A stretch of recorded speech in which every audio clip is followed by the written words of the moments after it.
идти к ботаническому саду в городе Сухуми. Мы встретили такой вот живописный перекресток, как будто попали за границу. Такие массивные здания. Очень красивые, пышные пальмы. Сейчас. Вот очень пышные пальмы. Вода, оно обстреляно, да, ведь? Нет? Наверное, это был какой-то президентский дворец. Там наверху вот виднеется. Если есть парк свободы, вот это парк свободы написано, наверное, типа там стоит памятник в честь освобождения, наверное, Сухуми.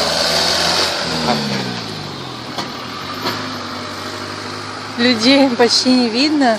Не знаем, то ли потому что жара, то ли день недели какой-то, но даже если есть люди, то это в основном мужчины. Но их очень мало. Ну, так же, как и машин, в принципе. Вот, дороги пустые. Из-за того, что машин мало, водители позволяют себе очень сильно гонять. И по пешеходным переходить очень опасно.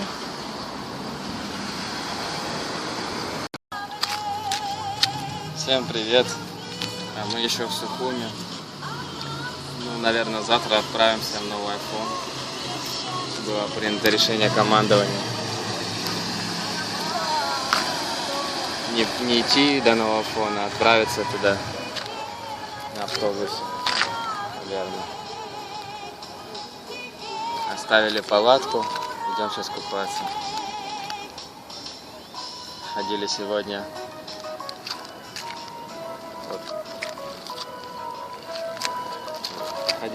вот на ту гору, не совсем на гору, и поднялись, много яблочек набрали, мушмалы накушались, сливы чуть-чуть, потом на троллейбусе прокатились, на рынок съездили, Сухумский, купили там дешевые помидорчики, огурцы есть у них.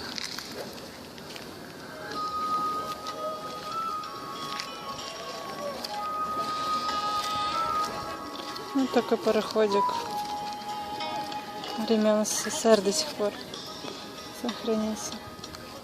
С очень уютными песенками.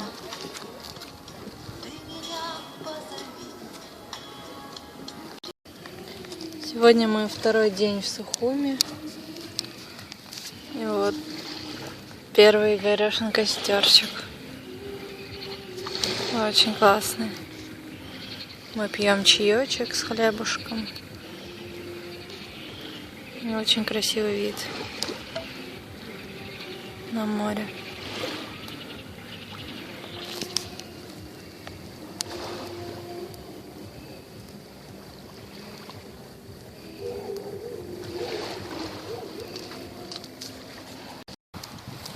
Вот здесь был наш лагерь. Мы отправляемся в новый iPhone, да? Все было замечательно, за исключением вот сегодняшней ночи. Нас много раз тревожили. Потом вам расскажем поподробнее, что же. Да.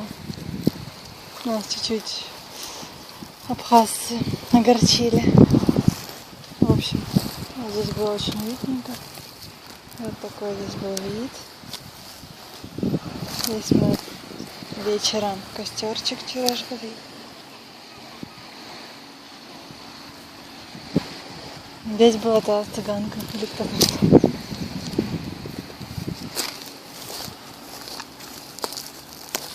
Ну, вот такая здесь сразу выходит набережные тротуары. Что нас и смутило, собственно. Все, мы отправляемся в путь.